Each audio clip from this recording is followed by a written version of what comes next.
मी इथं या morning track वरती एखादा एक चांगला माणूस म्हणून एखादं मी कार्य करू शकतो. 2024 रोजी 104 किलो वजन असताना आयुष्याची जर्नी ही खूप अवघड होती आणि हे सगळं करत असताना शुगर बीपी या दोन्ही गोष्टींनी मला जखडलं गेलं. 15 वर्ष मी माझा जो काय काळ होता हा फक्त स्वतःला स्टँड करण्यासाठी सेटल होण्यासाठी आज एका खेडेगावातून मुंबई सारख्या ठिकाणी आलो आणि या आयुष्याची जर्नी ही इतकी चालू झाली की कळत न कळत वेळ इतकं वाढत गेलं आणि स्वतःलाही माहित पडलं नाही की आपण ह्या जर्नीमध्ये कसं अडकलो. पण मित्रांनो, मी दोनच गोष्टी इथं सांगू शकतो की आपण जर स्वतः पॉझिटिव्ह झालो, एक आत्मविश्वास जागृत केला तर सर्वजण इथं हेल्दी आणि हॅपी राहू शकतात. मला आनंदाने एक गोष्ट इथं सांगूशी वाटते, ज्यांनी मला माझ्या आयुष्याच्या ह्या हेल्थसाठी एक मोठी आमूलाग्र अशी मदत केली त्या ॲडव्होकेट आशा बांदल मॅडम इथं साताराहून आलेले आहेत. त्यांचं मी मनापासून स्वागत करतो. तर ही व्यक्ती माझ्या आयुष्यामध्ये एक संजीवनी म्हणून ठरली. आपण कुणामुळे काहीतरी बनतो त्याचं एक ज्वलंत उदाहरण या आशा बांदल मॅडम आहेत, ॲडव्होकेट आहेत. प्रकृतीचा सल्ला दिला आणि 4 महिने होणं करत असं विषय सोडून दिला आणि जास्त फोर्स करायला लागले म्हणून नंबर ब्लॅकलिस्टला टाकला.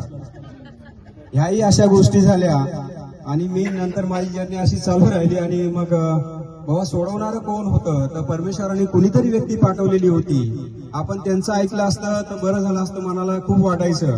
आणि परत एकदा शेवटचा त्यांचा एकदा एक शब्द असा आला की तुला करायचं असेल तर कर, नाही तर सोडून दे, इथून पुढे कॉल करणार नाही. एवढे शब्द माझ्या कानावरती होते. 2 शब्द मी याच्यामध्ये लिहिलेले आहेत. माझी जर्नी काय होती ते तुम्हाला मी सगळ्यांना ऐकवतो. अगदी मनापासून सगळ्यांचा आभार. तुम्ही इथं वेळात वेळ काढून सकाळच्या ठिकाणी उपस्थित राहिलात. आजच्या या कार्यक्रमासाठी उपस्थित असलेले सर्व माझे मित्रमंडळी आणि जॉगिंग पार्कचे मित्रमंडळी यांचं खरंच मनस्य अगदी अभिनंदन करतो, स्वागत करतो. आज मी धनंजय बाबूराव साळेकर आज इथे उभा राहून माझ्या आयुष्याचा प्रवास सांगताना अगदी मन भरून येतं. कारण हा प्रवास फक्त गावाकडून शहराकडे जाण्याचा नाही तर स्वतःकडून दूर गेलेल्या आरोग्याकडे पुन्हा परत येण्याचा आहे. माझा जन्म बालपण तालुका जावली, जिल्हा सातारा, माझं गाव सांगवी म्हणून आहे खेडेगाव. या छोट्याशा गावात गेलं. साधं जीवन, मर्यादित साधनं, पण कष्ट करण्याची तयारी आणि स्वप्न पाहण्याची हिंमत हे सगळं मला माझ्या गावानं दिलं.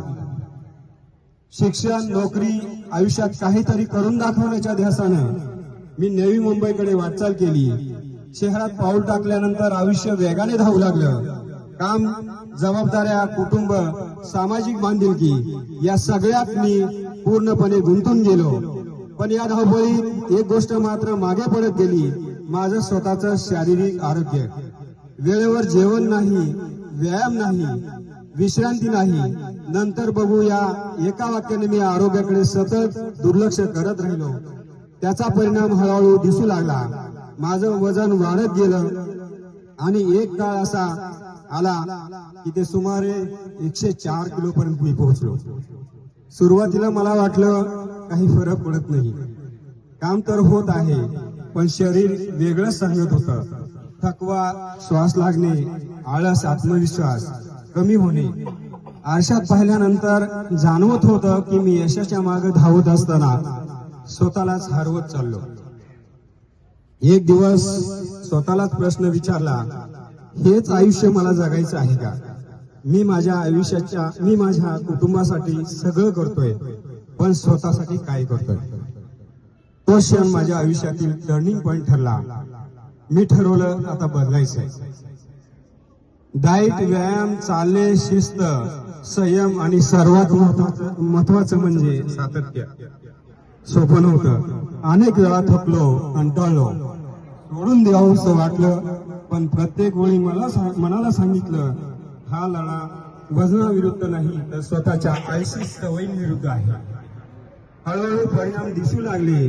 वजन कमी होत गेलं, शरीर हलकं वाटू लागलं आत्मविश्वास परत आला आणि आज मी अभिमानाने सांगतो 104 किलोवरून 74 किलोपर्यंतचा हा माझा प्रवास मी पूर्णपणे केला.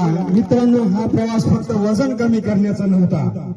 हा प्रवास आहे माझ्याकडे स्वतःकडे लक्ष देण्याचा, आरोग्याला प्राधान्य देण्याचा आणि स्वतःवरती विश्वास ठेवून सांगली ते नवी मुंबईचा प्रवास मला माझ्या यशाकडे घेऊन गेला.